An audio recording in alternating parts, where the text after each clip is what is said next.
Christian Cordero is live in Minneapolis now. And Christian, I know you've had to move just in the past couple of minutes as the State Patrol has come through. Where are you now and what are you seeing?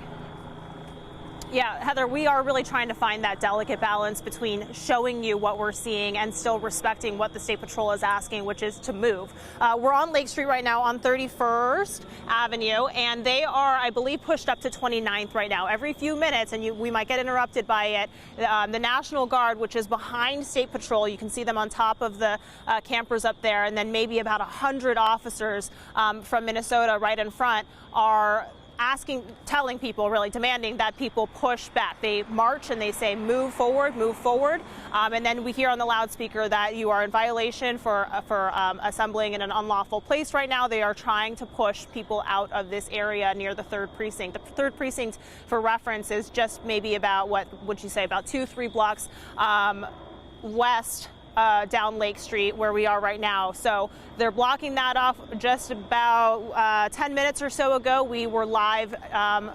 Basically, if you make an L shape, go down straight where you're looking, and then we were live down a block, and we were also starting to see officers, although not to this scale, pushing people back. So this is something that we have yet to see so far. But it certainly seems to be that they are trying to contain the area now. We've seen so many buildings in this, including the 3rd Precinct, including all of those small businesses that we saw earlier throughout the morning just go up in flames, Heather.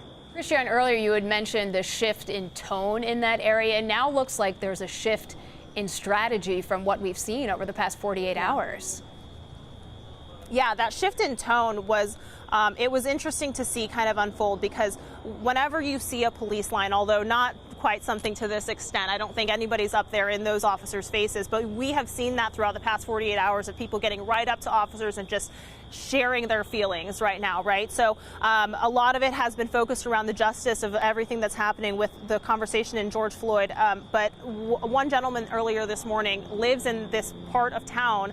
He says he's lived here for about 20 years, and he's upset that this part of the city and so many other parts of the Twin Cities are on fire right now. He said, "You have failed to protect us.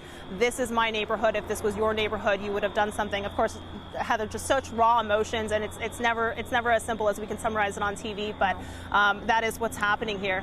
Of course, and an ever-evolving situation by the minute. Christian, thank you. The chaos did